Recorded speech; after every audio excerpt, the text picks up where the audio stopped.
Le look, l'autre arme du maître de cérémonie. Mesdames et messieurs, bonsoir.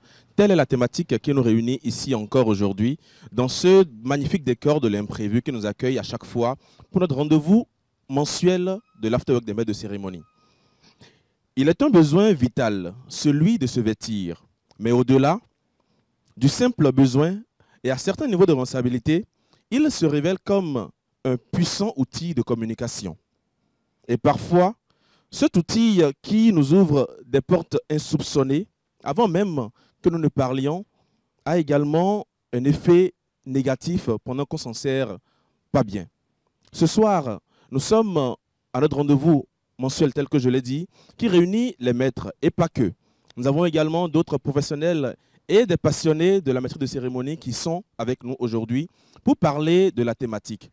Pour cela, nous avons aujourd'hui comme guest, le principal je veux dire, un amoureux du style, un créateur de mode. Il a pour nom Jerry Sinclair, que je vous prie d'applaudir s'il vous plaît.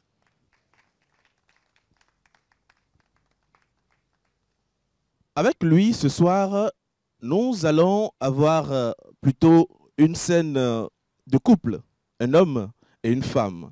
Cette dame-là également qui est passionnée de la mode et du style. Elle est banquière et elle fut, d'accord, elle fut banquière et promotrice de Kekeli Wears. Mesdames et messieurs, recevons Madame Aurore Bédonou. Alors, chers invités, bonsoir. Vous pouvez vous saisir déjà de vos micros. Merci. Ici, à l'Afterwork des maîtres de cérémonie, nous passons souvent nos derniers vendredis du mois dans une ambiance assez décontractée. Et nous vous remercions quand même d'avoir pris le rendez-vous avec nous. Merci d'être parmi nous pour cette thématique qui vous a accroché. Nous parlons ce soir de style, nous parlons de look. Une arme plutôt qui pourrait servir comme desservir. Mais avant d'entrer dans le vif du sujet, il est important de connaître ce qu'on appelle look. Si déjà vous pouvez nous donner une petite idée de ce que ça pourrait être, le look. Alors, le look, pour le définir de façon basique, c'est l'ensemble de ce que vous mettez et la perception que ça peut dégager en termes de vêtements. Donc, l'ensemble de ce que vous mettez de la tête aux pieds et justement ce que cet ensemble-là peut dégager en termes de perception. C'est ce qu'on va appeler le look. Le look, aussi simplement défini, l'ensemble de ce qu'on met. Alors, quand on le dit comme ça, est-ce qu'il y a des codes en matière de look?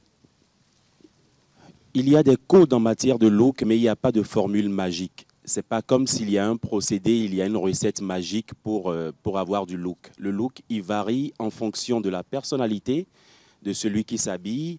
Le look, il va varier en fonction du contexte, en fonction de la thématique autour de laquelle on se retrouve. Donc, le look va être influencé par un ensemble d'éléments qui vont définir ce que l'individu choisit de porter à un moment T. Si je me permets une petite application, alors c'est fort de cela que vous avez mis votre, je vais dire, accoutrement d'aujourd'hui? Non, non, moi personnellement, je m'habille un peu comme ça. Je suis généralement très casual, donc ça va être des pantalons, ça va être des jeans, des pantalons chinos, des sneakers. Et donc voilà, moi je suis dans mon élément. Et justement, ça nous permet d'entrer dans le vif du sujet parce que le look, il est personnel. D'accord. C'est-à-dire que le look, il est personnel, il est lié à votre personnalité intrinsèque. Ça veut dire que demain, si je choisis de m'habiller, par exemple, comme vous, et que je ne suis pas confortable avec, il y a un problème. Donc, le look, il répond également aux attentes intrinsèques de l'individu qui décide de s'habiller. Est-ce que si d'aventure l'invitation ici à ce Afterwork était dans un cadre beaucoup plus, en fait, je vais dire sérieux, vous vous habillerez de la même manière? Je pourrais m'habiller de la même manière et c'est ça le look en fait. Vous voyez ce que j'ai mis par exemple, moi je peux l'agencer de plusieurs façons et ça aurait donné un tout autre effet. Donc imaginez une soirée un peu plus, en fait moins décontractée que celle-ci, dans laquelle je décide par exemple de mettre en dessous de ma veste une chemise blanche, allez, au lieu de mettre un pantalon chino, je mets plutôt un pantalon de costume et je mets des souliers en bas. Est-ce que ça le fait ou ça le fait pas? Ça le fait toujours. D'accord. Donc c'est ça le look. Ok. Et Madame Aurore, je viens rapidement à vous. Oui. Dites-nous également si votre manière, puisque finalement c'est une manière de faire, une manière de penser, une manière d'agir, je vais dire, d'agencer les couleurs. Est-ce que le look, pour vous, c'est toujours la même définition? Oui, il a su le définir. Le look, c'est un ensemble, tout un ensemble de ce que nous portons de la tête jusqu'aux pieds, en tenant compte, bien entendu, de notre morphologie, du contexte dans lequel nous allons, nous sommes, mais également de nos valeurs, simplement. D'accord. Voilà. Maintenant, en parlant de codes, est-ce que vous pouvez nous délivrer quelques codes en matière de look?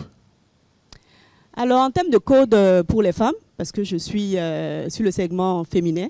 Ah bon, d'accord. Si c'était le cas, alors je pense que les femmes, est-ce qu'elles sont nombreuses ici ce soir? Deux. D'accord. Vous pouvez y aller, madame. Alors, donc, ce soir, j'ai été invitée pour un événement qui est plutôt casual.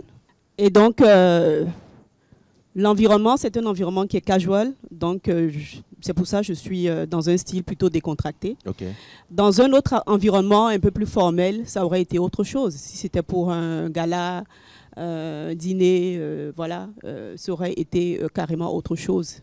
Si je dois aller au marché également, c'est voilà, donc c'est vraiment en fonction de l'environnement qu'on adapte, bien entendu en tenant compte de l'image, de ces valeurs, simplement de ce que nous avons voilà, intrinsèquement, comme Sinclair le disait tout à l'heure. D'accord, ok. Merci beaucoup, madame. Je reviens à M. Diri en lui demandant si je dois laisser tout protocole et rentrer de plein pied dans ce sujet-là, comment est-ce que le look pourrait être une arme pour le maître de cérémonie que nous sommes? Alors, ça m'amène à aborder le premier point tel que je le perçois, qui est lié à l'importance du premier contact visuel. Vous savez, il n'y a pas 1000 occasions de faire bonne impression la première fois, d'accord? Et le vêtement participe à faire bonne impression. Et lorsqu'on parle de maître de cérémonie, la façon dont vous allez vous habiller va générer davantage de crédibilité, de légitimité, sans que vous ne parliez. C'est-à-dire que le maître de cérémonie, on l'invite, il sort. La perception que les gens ont de ce maître de cérémonie-là change tout de suite, sans qu'il ne parle. Et cela passe par son vêtement. Donc, il est très important, en tant que maître de cérémonie ou en tant que personnage public de façon plus générale, de décider de faire bonne impression au premier contact. C'est-à-dire donc que l'habit fait le moine. Oui, qu'on le veuille ou non, l'habit participe à définir la perception que les gens peuvent avoir de vous. Après, la perception, elle peut être erronée. Ça, c'est un autre sujet, c'est un autre débat. Mais dans un premier temps, lorsqu'on vous voit dans un contexte donné, rien que par votre vêtement, on peut décider que voilà, vous nous rappelez à tel souvenir ou à tel autre souvenir. D'accord? Et c'est ça la perception, ce que les gens pensent au premier abord. Donc, c'est très important pour les maîtres de cérémonie et les personnages publics de façon plus générale, de faire attention à leurs vêtements, justement, qu'ils soient devant un public ou même en dehors, c'est-à-dire on caméra ou off caméra. Parce que la vérité, c'est que lorsque vous avez un look, les gens attendent de voir en vous de la cohérence. Il n'est pas question de paraître comme ceci sur scène et de paraître autrement dans la vie de tous les jours. On ne demande pas que vous portiez la même chose, mais vous devez réussir à établir une sorte de cohérence où lorsque les gens vous voient dans la vie de tous les jours et que ces mêmes gens-là vous revoient sur scène, qu'il n'y ait pas de choc. Ils sont habitués à voir tel animateur ou tel MC, tel maître de cérémonie s'habiller comme ça, c'est son look, et voilà. Donc c'est très important, et je reviens là-dessus, de décider en tant que personnage public ou en tant que maître de cérémonie, de faire bonne impression à la première occasion. D'accord. Vous avez également parlé rapidement de l'adéquation entre ce que nous portons et le type d'événement vers lequel on est invité. Est-ce que vous pouvez nous en dire plus? Oui, c'est simple, hein? On vous invite à une kermesse. Est-ce que c'est adéquat que de se mettre en costume? Non. On vous invite à un événement, à un concert de musique urbaine, par exemple. Ça vous invite à vous habiller de façon décontractée. Mais là, la façon d'être décontracté va varier d'un individu à un autre. Parce que le côté décontracté va être influencé par les considérations intrinsèques de l'individu lui-même et de ce qu'il a envie de projeter à son public. D'accord? Mais la constante, c'est qu'il est sur un événement décontracté, un événement jeune, donc qui appelle à ce qu'il soit dans un look décontracté. On vous invite pour une soirée de gala, vous ne débarquez pas en badji. On est d'accord? Donc, c'est en cela qu'on parle de l'adéquation entre votre look, ce que vous représentez ou ce que vous ressentez de façon intrinsèque et ce que vous avez envie de projeter et le contexte dans lequel vous êtes. D'accord. Maintenant, quelle est l'influence des couleurs dans ces cas-là? Non, les couleurs, ça c'est un autre sujet. Les couleurs, de façon générale, dans la vie de tous les jours, ont leurs influences. Il y a des couleurs qui vont avoir tendance à générer à vos interlocuteurs la joie de vivre. Il y a des couleurs qui vont avoir tendance à leur générer votre leadership, etc., etc. Le sujet des couleurs, c'est un tout autre sujet qu'on peut même dissocier du look en général. Le look peut ne pas être lié aux couleurs. Les couleurs apportent une autre influence. Et une fois encore, je peux être sur un look totalement monochrome, c'est-à-dire du blanc et du noir, et être dans un vêtement totalement adapté, totalement adéquat au contexte dans lequel je suis. Après, les couleurs vont dépendre, une fois encore, de chaque individu. Il y a des gens qui n'aiment pas du tout les couleurs. Donc, ce n'est pas parce que, allez, tu es invité dans un événement jeune qu'il faut forcément mettre des couleurs flashy si ce n'est pas des choses qui te parlent à toi-même. Parce qu'à l'arrivée, à la fin de la journée, ce qu'on attend aussi, c'est que tu sois confortable dans ce que tu as mis. Tu ne mets pas le vêtement que pour la perception des autres.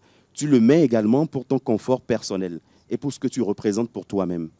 Donc, pour revenir à votre question, les couleurs, une fois encore, vont varier d'un individu à un autre et aussi en fonction de ce qu'ils ont envie que le public pense d'eux. Je prends un petit exemple. Vous voyez, généralement, les chefs de l'État, ils ont tendance à mettre des cravates rouges. Parce qu'en réalité, le rouge exprime le pouvoir. Donc, le rouge va exprimer le leadership. Le rouge va exprimer de l'ascendant sur les gens. Donc, quand les chefs d'État mettent une cravate rouge, c'est pour signaler qu'ils sont au-dessus. Et la couleur fait le boulot tout seul. Donc, c'est dire qu'il est important en tant que maître de cérémonie ou bien en tant que personnage public de savoir connaître l'influence des couleurs pour pouvoir mieux les agencer. Oui, et il y a du contenu à foison sur Google. C'est-à-dire qu'il suffit d'aller sur Internet et de chercher à savoir quelles sont les influences des couleurs, etc., etc. Et vous savez, on dit souvent, par exemple, que la couleur bleue, on se demande pourquoi généralement les créatifs ont la couleur bleue dans leur environnement. Pour la simple et unique raison que la couleur bleue, après les études de ceux qui savent s'en occuper, ils ont défini que la couleur bleue a tendance à générer un peu plus de créativité.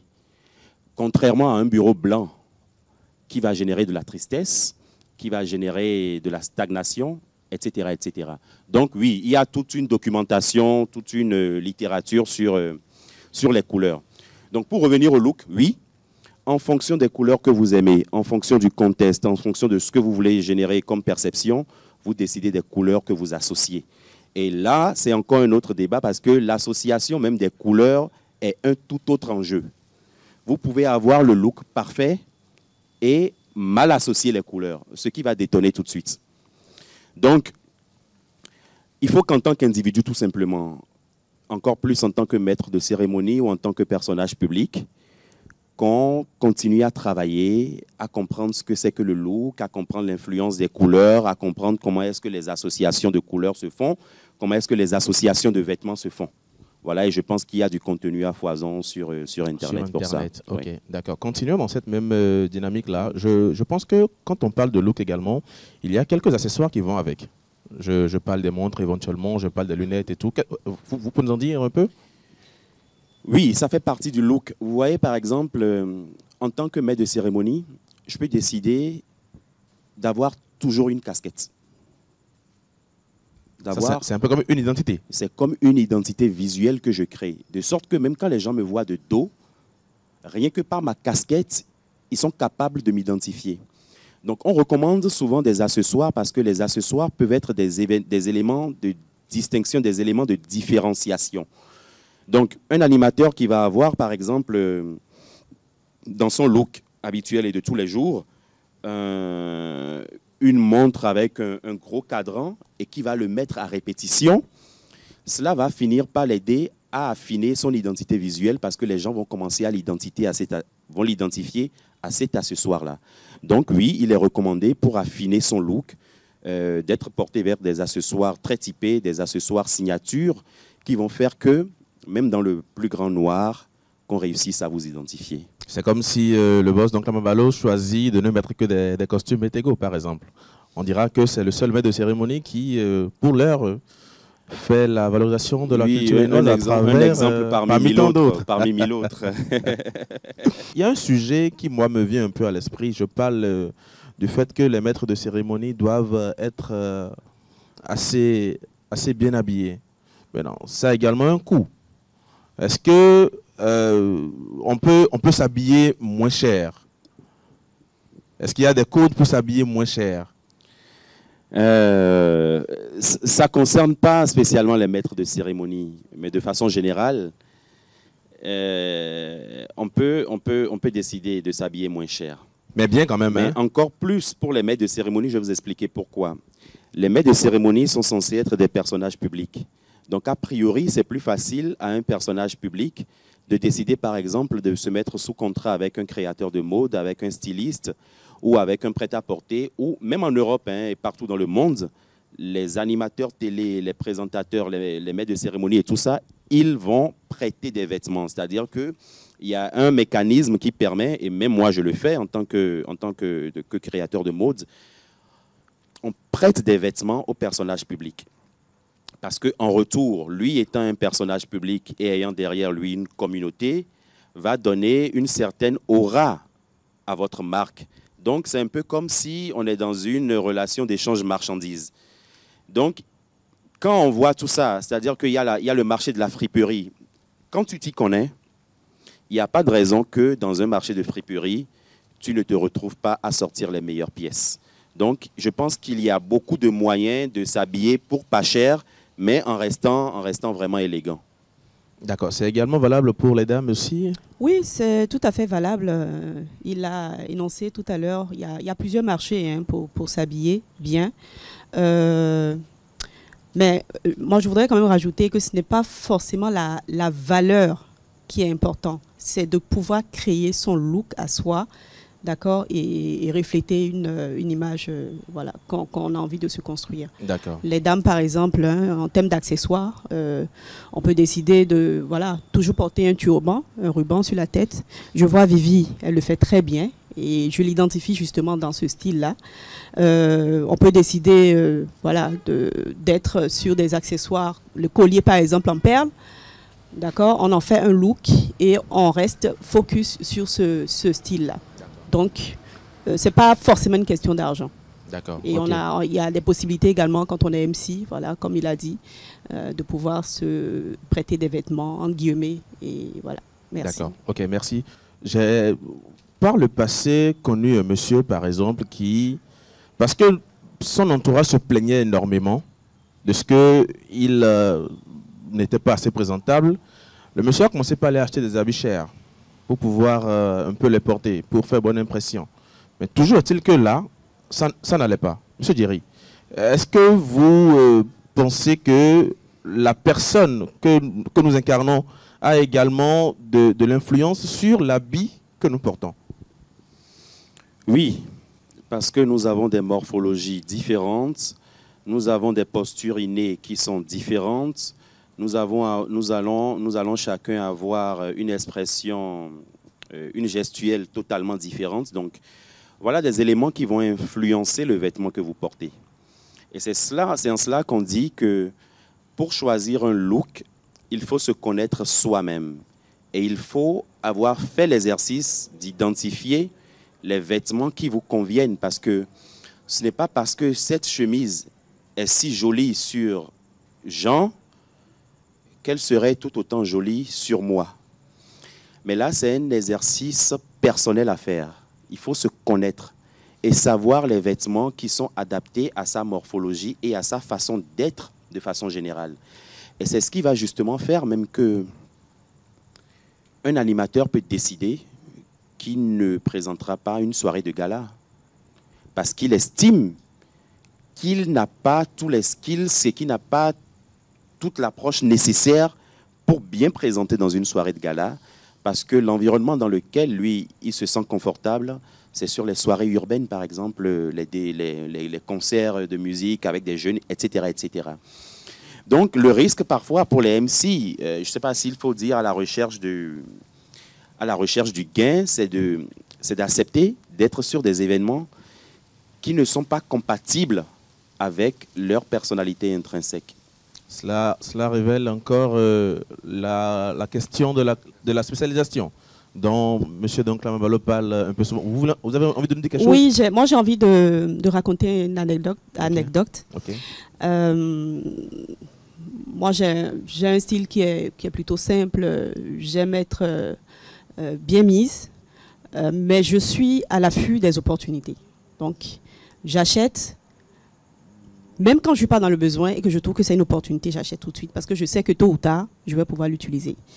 Alors donc, me voilà en banque, une collègue qui se rapproche de moi. Ah, mais Aura, aujourd'hui, franchement, tu es bien habillée. Ta tenue t'a coûté combien?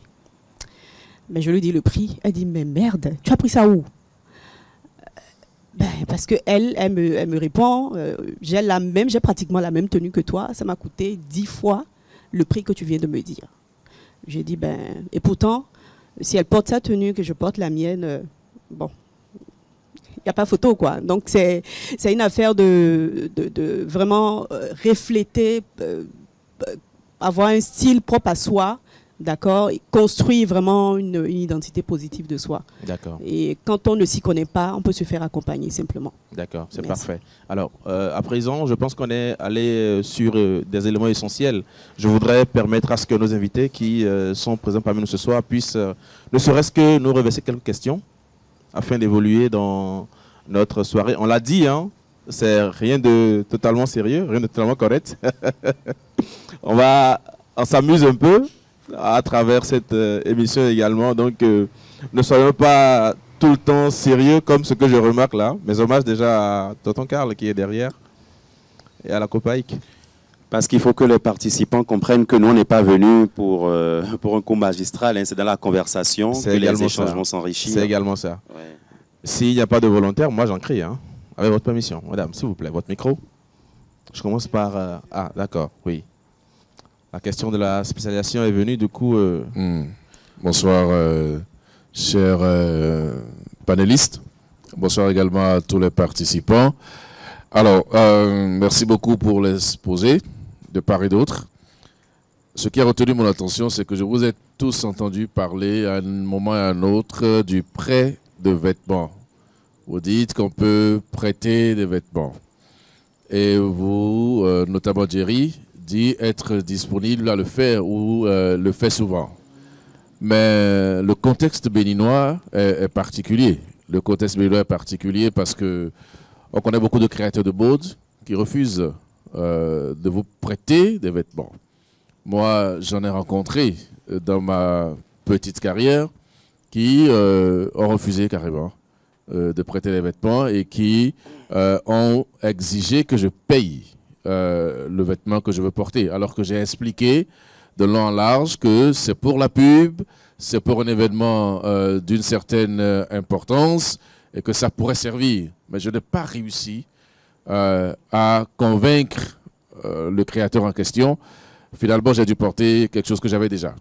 Donc, comment on fait pour vous convaincre de nous prêter des vêtements? Parce que c'est important. Qu'est-ce qu'on doit dire? Qu'est-ce qu'on doit vous dire pour que vous nous prêtiez des vêtements ou que vous nous donniez des vêtements? Parce que ce n'est pas également hygiénique de prêter des vêtements. Ouais, il y a plusieurs aspects de la chose. Merci. Alors, pour prêter des vêtements à un personnage public, c'est vrai qu'il y a d'autres éléments qui entrent en ligne de compte. C'est la communauté qu'il a derrière lui. Parce qu'il faut que moi, en tant que créateur de mode, j'ai le sentiment que en prêtant mon vêtement à cet animateur-là, en prêtant mon vêtement à ce maître de cérémonie, que je vais avoir un retour sur objectif ou un retour sur investissement. Parce que ça reste un investissement que de faire un vêtement et de le prêter à quelqu'un. Et je vais vous faire une confidence. Je le dis avec beaucoup d'amertume, mais j'arrive pas à collaborer avec les médias béninois. Vous savez pourquoi? Parce qu'ils n'ont pas pignon sur rue. Limite, ils ne m'apportent pas le niveau de visibilité que je recherche.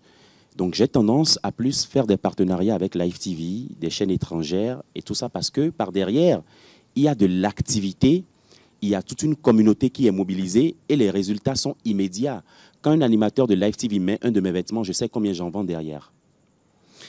Donc, si au Bénin, on ne réussit pas à créer cet écosystème-là, ça va être difficile que la machine puisse être lancée. Et c'est ce qui va faire que un créateur de mode va avoir tendance à vous demander de payer une partie ou de payer tout le bien qu'il va mettre à votre disposition parce qu'il n'a pas spécialement le sentiment que cela lui apporte une plus-value.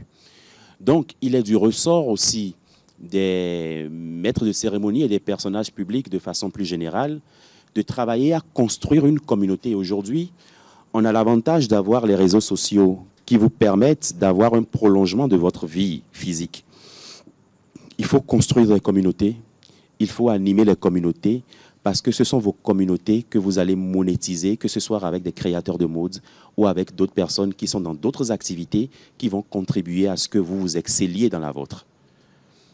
Donc, je ne sais pas comment le dire, je ne défends pas les créateurs de mode, mais je pense qu'il y a un travail qui doit être fait par les maîtres de cérémonie eux-mêmes pour se donner davantage de crédibilité, de légitimité, pour que la relation soit plus fluide et qu'ils ne se retrouvent pas dans une position de quémander, mais plutôt dans une position de dire, toi, créateur de mode, je pense que je peux te donner un peu de force, essayons de faire quelque chose ensemble. Ça suscite une autre question à laquelle je me prête rapidement. Merci, moi c'est Jean-Marcel Dankpesso. Bon, en fait, je voudrais un peu apporter quelque chose à ce que notre ami, notre créateur vient de dire. En fait, au Bénin, c'est un problème de mentalité. Nous avons tendance à penser que c'est l'autre qui fait, c'est l'autre qui est mieux. Parce que moi, j'ai eu, bon, donc là, mais là, il peut témoigner, beaucoup, on a de grands événements, alors qu'il y a du talent ici, mais on préfère importer le talent. Et on se dit, surtout nous qui sommes des promoteurs d'agences de communication, on se dit, et le Béninois ou bien celui qui est chez nous ne peut pas faire le job. Alors qu'on a du talent. On a du talent que nous-mêmes, nous ne vendons pas. Et donc, allez, normalement, c'est le créateur de mode qui doit courir derrière une personnalité publique pour dire, écoutez, je veux que vous m'apportez votre contribution à travers la promotion de ce qu'il fait. Et donc, il faut travailler la mentalité béninoise, la mentalité entrepreneuriale béninoise pour aider ceux qui sont là pour nous vendre aussi à faire le boulot. Sinon, c'est vrai, aujourd'hui, Live TV à quel âge? Mais on pense, a dit, parce que la mentalité aussi est là et on n'est pas épanoui ici au Bénin, côté mentalité. On pense que c'est de l'autre côté qui est bon. Alors qu'on a de très bons produits. Les nôtres vont ailleurs et ils sont très adorés. Donc voilà un peu ce que je peux ajouter pour faire un peu la nuance entre ce qui se passe ici au Bénin. Merci. Ok, monsieur Jean-Marcel, ce que vous dites a l'air intéressant au premier coup, mais ce n'est pas vrai. Et je vais vous expliquer pourquoi ce n'est pas vrai. Quelle est la finalité pour un chef d'entreprise, même si ce n'est qu'un créateur de mode? Quelle est la finalité? De vendre, n'est-ce pas? De faire du business, parce que j'ai des charges, je vais payer des factures. Oui. Ça veut dire que, en tant que chef d'entreprise, tous les actes que je pose, toutes les initiatives que je prends, entrent en ligne de compte pour une finalité. Et la finalité, c'est la rentabilité de l'entreprise. Et quand on parle de rentabilité, elle n'est pas que financière. OK? En marketing et communication, on va parler de notoriété. Donc, on a des objectifs business, mais on a également des objectifs de notoriété. À quoi ça me sert de prêter des vêtements à quelqu'un qui ne peut pas avoir un impact sur plus de 10 personnes? Moi, je ne suis pas là pour gérer les questions de patriotisme. Et c'est ça le vrai problème des Béninois. Parce que ce que M. Jean-Marcel dit, c'est ce qui se dit collectivement, qu'on ne se soutient pas, c'est un problème de mentalité. Je ne soutiendrai jamais aucun, et ça c'est très personnel. Ouais. Donc là, me connaît pour mon franc-parler. Je ne soutiendrai jamais aucun Béninois sur des bases de patriotisme. Je les soutiendrai sur des bases de qualité. C'est-à-dire que je vais pouvoir être fier de dire à un ami sénégalais, je t'envoie un MC béninois, c'est le meilleur d'entre nous. Mais je ne vais pas envoyer quelqu'un juste parce que c'est un Béninois. Je vais envoyer le meilleur des Béninois. Moi, je fais la promotion de la qualité de mes compatriotes, mais je ne fais pas la promotion basée sur le patriotisme. Ça n'a pas de sens. Et c'est parce qu'on continue de faire la promotion basée sur le patriotisme qu'on ne va pas si loin. Parce qu'on est là à arrondir les formes. Tu vois, bon, c'est pas mal. Non, moi, je ne suis pas dans le c'est pas mal. C'est bon ou ce n'est pas bon. Et je veux être avec ceux qui sont bons. Et quand je vous parle de Live TV, je ne suis pas allé vers Live TV. Hein.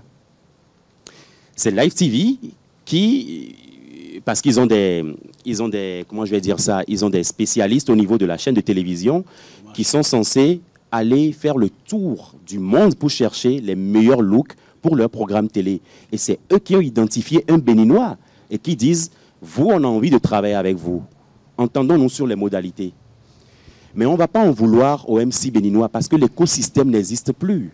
Ou alors l'écosystème a été totalement vandalisé. Parce que ce que Live TV fait aujourd'hui, par exemple, c'est ce que LC2 faisait en 1996.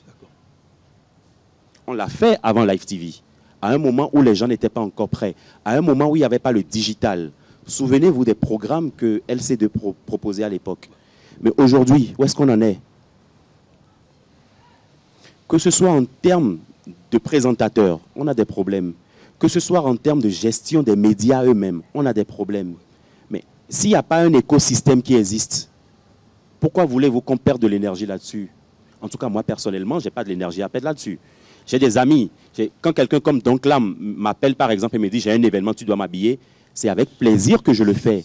Parce que Don Clam a réussi à bâtir quelque chose. Et je sais que je peux capitaliser sur Don Clam. OK, un jeune qui vient d'arriver, si je sens en lui de potentiel, rien que pour son potentiel, je peux lui offrir des vêtements parce que je me dis, celui-là, on peut miser sur lui. Mais pourquoi est-ce que je devrais miser uniquement sur le patriotisme? Mais écoute, mais je n'ai jamais parlé de patriotisme. J'ai parlé de la qualité. Et vous avez donné l'exemple de Don Clam. Non, vous avez dit, je vais replanter le contexte. Vous avez dit que nous avons toujours tendance à penser que c'est ailleurs que c'est mieux. Alors que, chez nous, alors que chez nous, il y a de la qualité. Et je vous répète que s'il y a de la qualité et que la personne vient vers moi, c'est totalement évident que je l'accompagne. C'est ce que je dis. Donc c'est la seule base. C'est ce que j'ai dit. Mais il n'y a pas une autre base qui soit liée au fait qu'on est des Béninois. Non. Moi, je n'ai jamais parlé de Béninois. Moi, ça ne m'intéresse pas. Le business, c'est le business. Moi, je vous raconte une anecdote. Oui. On avait un événement panafricain où on attendait même Yves Zobo Junior pour animer. Mais je pense à 5 jours d'événement, Yves Zobo dit, écoutez, les gars, moi je ne peux pas être à Cotonou. J'ai dit, ça c'est un secret de Polichinelle, c'est un secret. J'ai dit, mais écoutez, il y a Don Clam qui est là. Moi je sais qu'il peut le faire. On m'a dit, ah non, l'événement c'est de... Bon, il sait de quoi je parle. Mais finalement, ils ont dit, il faut qu'on aille, il faut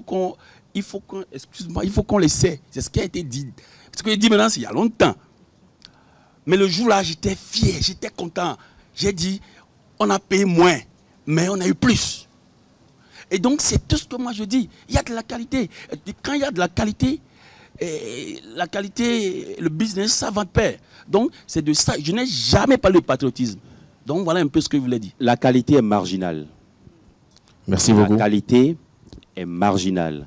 Ce qui va faire que, et je le répète, ce qui va faire que les créateurs de mode vont être plus attirés par des environnements où l'écosystème est déjà mis en place et va avoir tendance à leur générer du revenu.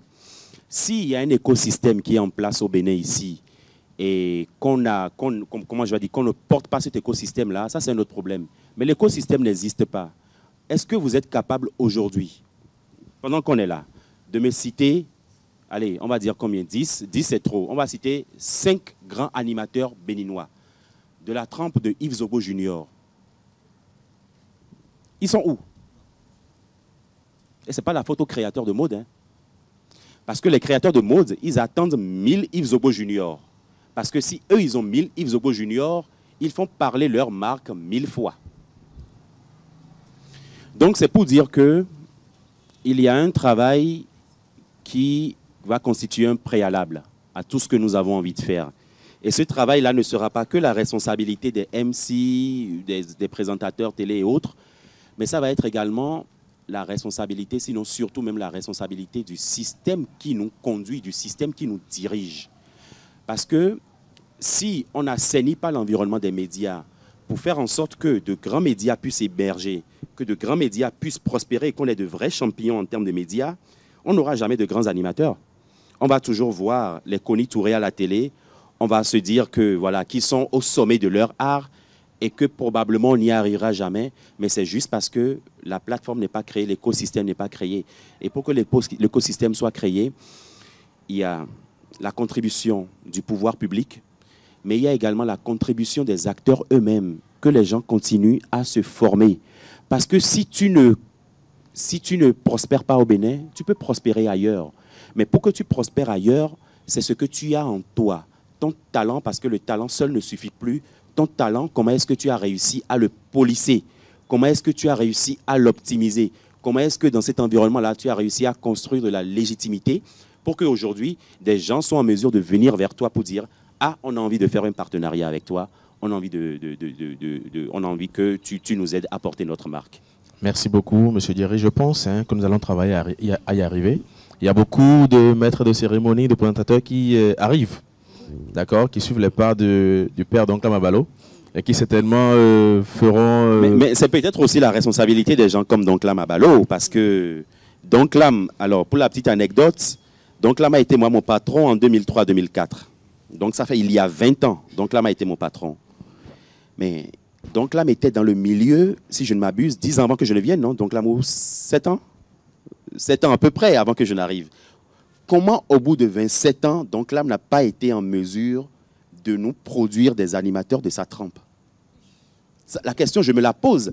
Comment Quizmaster Danny a fait pour qu'au bout de 25 ans de carrière, qui n'ait pas réussi à nous fournir de nouveaux Quizmaster Danny? Et comment Steve Assia a fait pour qu'après 30 ans de carrière, qu'on ne soit pas en mesure d'identifier un nouvel animateur au monument qu'il représente? Donc je pense qu'il y a également la responsabilité de ces devanciers-là qui ont loupé le coche à un moment. Soit ils ont été de mauvaise foi, ou alors ils n'ont pas eu suffisamment d'éléments pour accompagner ces jeunes-là, ou alors le troisième cas, c'est que ces jeunes-là n'ont jamais été suffisamment ouverts ou n'ont jamais été suffisamment disponibles pour acquérir de la connaissance.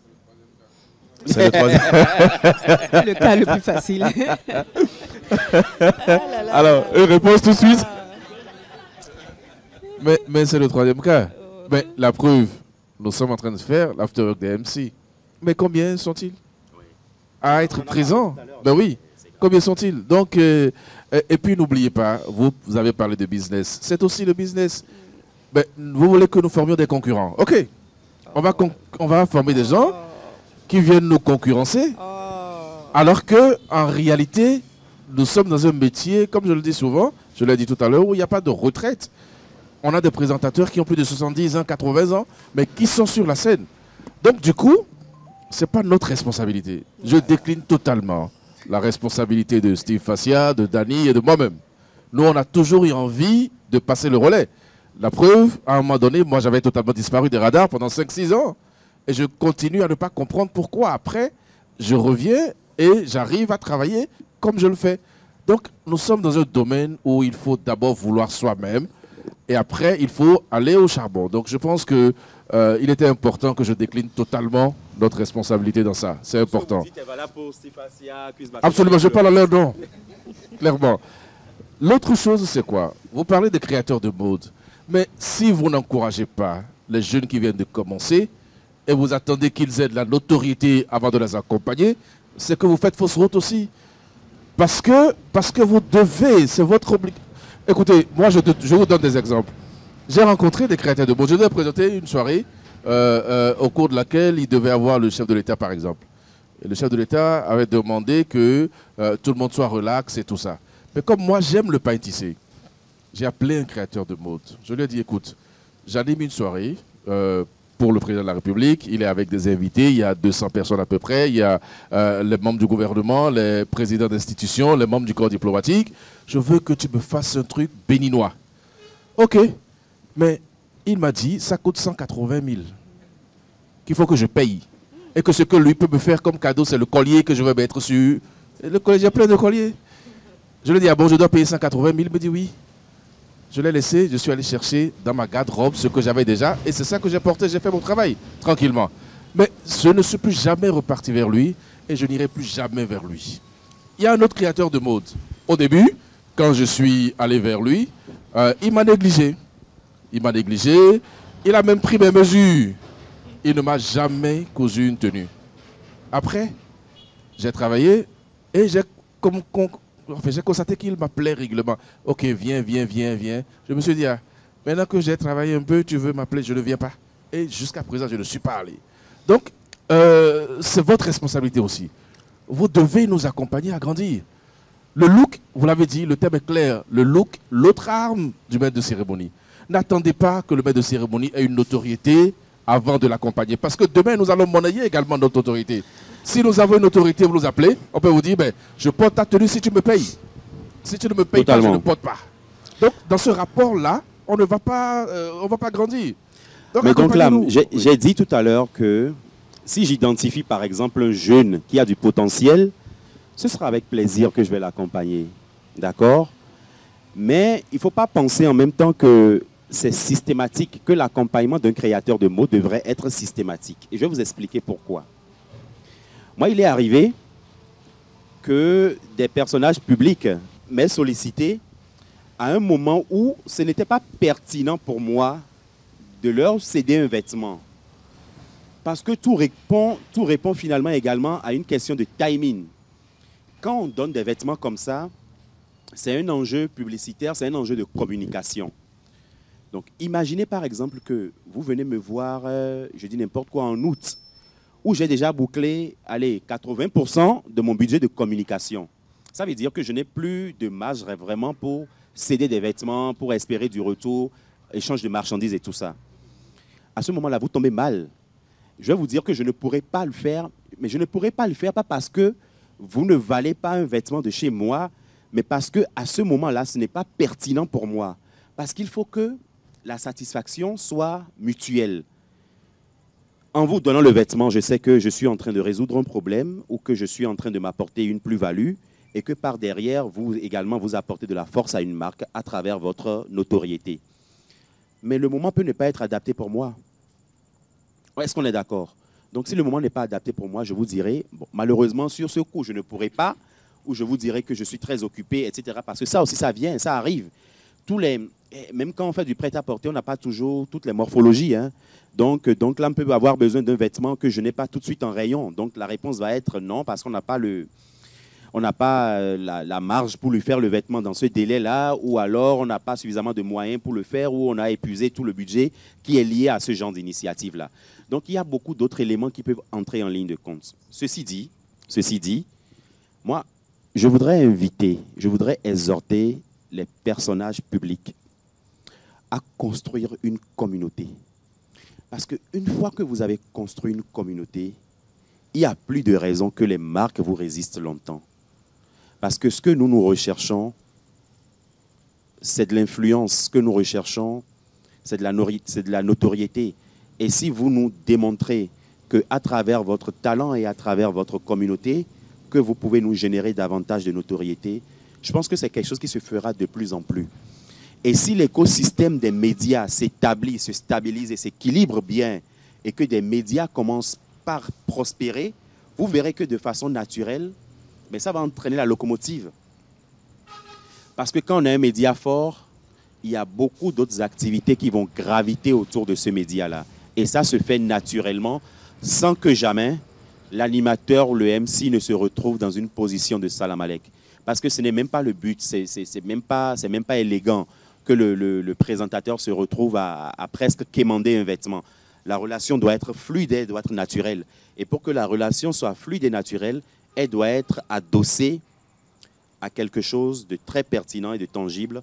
c'est est-ce que tu as une plus-value à m'apporter? La plus-value peut ne pas être immédiate. Et là, ça répond à un besoin d'investir sur un talent qu'on a identifié en se disant qu'à horizon 3, 5, 10 ans, eh bien, qu'on va avoir du retour sur investissement. Donc, dans tous les cas, il faut qu'on ait un écosystème qui soit prêt. Il faut que les présentateurs eux-mêmes travaillent à établir un préalable en termes de communauté, en termes de légitimité. Et puis, je pense que le reste va se faire naturellement. Alors, merci. Merci. Bonsoir, Thierry. Bonsoir, cher. Alors, sur la question, je pense que moi, mon avis, ce que je dirais qui va surprendre peut-être, je dirais de la façon dont Lama a dit tout à l'heure qu'il prend la défense de Steve et de tous les autres. Je pense que vous ne pourrez pas taper la main sur le cœur et dire que tous les autres créateurs de mode savent exactement ce que vous êtes en train de dire. Ouais. Parce que, est-ce qu'ils le savent? Est-ce que les créateurs de mode savent que habiller des présentateurs télé, habiller des maîtres de cérémonie, ça peut leur créer de la plus-value? Moi, je dis non. Parce que moi, j'ai animé plusieurs défilés de mode où même le créateur n'était pas prêt à m'habiller.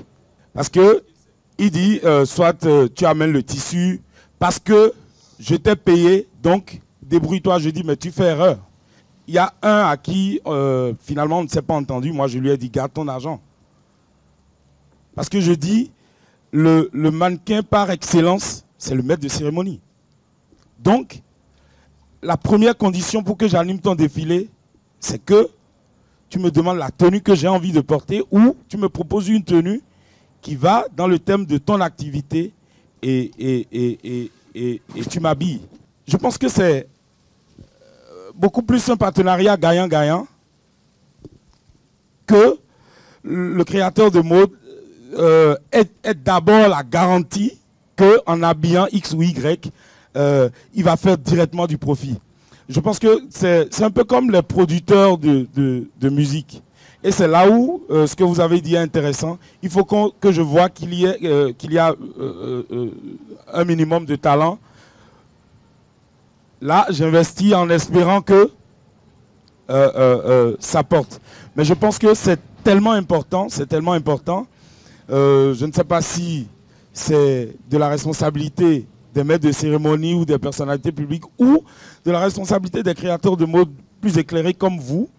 Merci beaucoup pour votre intervention. Merci. Une fois encore, je voudrais repréciser les choses. D'accord? Le créateur de mode, il n'est pas forcément un chef d'entreprise. D'accord? Donc, le chef d'entreprise va avoir tendance à avoir une vision plus globale, une vision plus 360. Mais le créateur de mode, il va être enfermé la tête dans le guidon dans son activité. Donc, ce n'est pas toujours évident, effectivement, comme l'a dit le cher ami là, ce n'est pas toujours évident que tous les créateurs de mode perçoivent la chose de la façon dont nous sommes en train de l'expliquer. Pour autant, je ne suis pas partisan des relations déséquilibrées.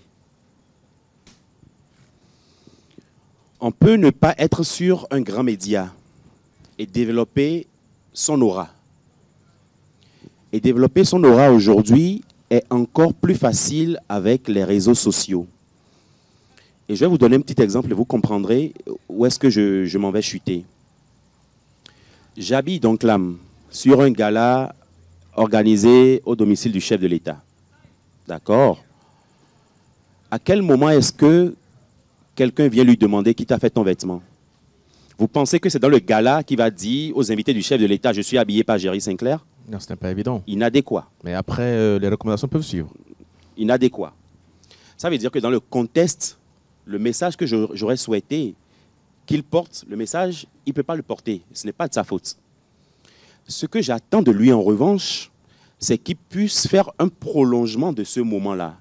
Et ce prolongement-là, aujourd'hui, il peut le faire sur les réseaux sociaux et dans la vie de tous les jours. Ça veut dire qu'il a fait un joli shooting photo avec les vêtements, même dans le même contexte, hein, lors de la soirée et tout ça. Et il revient en parler. Il crée du storytelling autour. C'est pourquoi ça va être plus facile pour moi d'habiller quelqu'un comme Cécimé plutôt que d'habiller un animateur télé de n'importe laquelle des télés que nous avons en réalité. Parce que je sais que Cécimé, allez, la dernière fois que j'ai travaillé avec elle, c'était sur, je pense, le festival Willoveya. Elle a parlé de mon vêtement, elle a dit, ces plateformes ont parlé de mon vêtement pendant 3 semaines.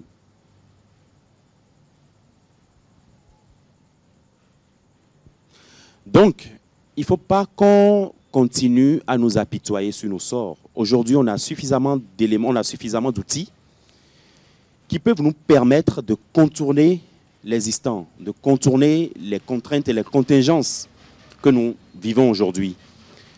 Donc, je t'ai fait un joli vêtement. Je sais que dans une soirée de gala, tu ne peux jamais en parler.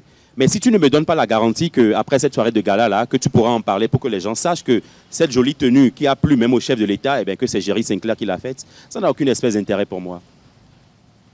On est d'accord? Ça n'a aucune espèce d'intérêt pour moi.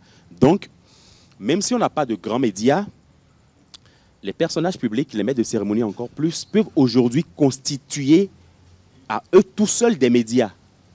C'est l'avantage qu'ils ont sur les animateurs d'il y a 20 ans. Il y a 20 ans, donc là, ne pouvait pas faire ça. Mais aujourd'hui, il peut le faire. Il peut avoir une vie sur la scène et avoir une vie hyper active, même en dehors de la scène. Et je donne souvent l'exemple de Oprah Winfrey. Elle est extraordinaire. C'est la dame que tous les créateurs ont envie d'habiller, en fait. Parce que non seulement elle a des émissions qui ont une grosse audience, mais elle crée du contenu dans sa vie de tous les jours. Et ce n'est que ça que nous attendons. Et moi, je le dis aujourd'hui en tant que créateur de mode, mais c'est valable pour tous les autres. Hein. Pour tous ceux, les accessoiristes, voilà, tous ceux qui vont intervenir dans la chaîne de production d'un maître de cérémonie. Donc, on coupe la poire en deux. On n'a pas d'écosystème. Travaillons à créer un écosystème qui part de notre force personnelle. Et aujourd'hui, les réseaux sociaux peuvent nous l'accorder. D'accord, c'est compris. Merci beaucoup, M. Jerry, pour cette clarification. Merci aux uns et aux autres pour les différentes préoccupations. Je pense que mon cher ami avait une question. Oui, je vais revenir tout à l'heure. Vous avez une question? Merci beaucoup. J'ai beaucoup aimé vos différentes interventions. Je voulais quand même dire quelque chose. Vous savez, tout le monde, souvent, on dit, enfin, il y a un adage qui dit celui qui a l'information, celui qui détient l'information a le pouvoir. Beaucoup ont réagi, beaucoup ont intervenu, mais vous avez oublié certaines choses. Moi, par exemple, je fais de la consultation en langue anglaise. Moi, je pense au fait qu'il faudrait qu'il y ait une symbiose. Et qu'aujourd'hui, par exemple, les créateurs de mode, les animateurs, les présentateurs puissent former une communauté et puissent travailler pour que, au fait, demain, qu'il y ait vraiment un retour sur investissement. Il a fallu que j'entre, au fait, à la JCI pour entendre parler de la maîtrise de cérémonie. Et du coup, ça m'a accroché. Je me suis dit, waouh, mais si, puisque moi-même, je voulais d'autres cordes à mon arc, parce que je me disais, la consultation en langue anglaise, c'est vrai, aujourd'hui, je suis étudiant en psychologie du travail des organisations, mais je veux d'autres choses rapidement pour avoir de l'argent, tout ça. Et comme moi, je suis bilingue, je me suis dit, bon, oui, donc, la maîtrise de cérémonie, c'est parce que déjà, je fais de la communication en dispensant des cours d'anglais. Et donc, la maîtrise de cérémonie, oui, ça peut m'apporter quelque chose. Mais seulement que je n'ai jamais entendu parler de ça. Mais si j'avais entendu parler de ça, mais tout le temps, je serais derrière M. Abalo. Vous voyez? Donc, j'aimerais au fait qu'au Bénin, il y a quelqu'un qui a parlé de mentalité. Oui, il faudrait revenir sur ça. Parce qu'en fait, on parle de mentalité, on doit aussi parler de psychologie. Il y a quelque chose qui se passe chez nous, les Béninois, en fait. Le patriotisme, on ne peut jamais boycotter cela, M. Jerry. Merci. Apport, je m'en vais. Je ne boycotte pas le patriotisme, mais je ne suis pas adepte de la promotion sur une base de patriotisme. Je suis adepte de la promotion sur une base de qualité. Ça veut dire que si demain, il y a vous et qu'il y a un Sénégalais et il peut délivrer un travail plus qualitatif que vous, ben je prendrai le Sénégalais. Je ne vous prendrai pas parce que vous êtes béninois. Et quand on est dans cet état d'esprit-là, en réalité, c'est positif parce que ça tire tout le monde vers le haut. Ça tire tout le monde vers le haut. Alors, je note que c'est du partenariat gagnant-gagnant. Autant les hommes de médias que nous sommes, les personnalités publiques que nous sommes, devons travailler à avoir de la visibilité, à créer une communauté derrière qui pourrait être monnayée avec tant les créateurs de mode que bien d'autres personnes qui également voudraient avoir un retour sur investissement grâce à nous. Bon, on a compris, on y travaillera. Monsieur Yves, votre question. Merci déjà. Merci pour ce mini résumé. Bonsoir, chers guests, Géry, Aurore. J'avoue qu'à un moment,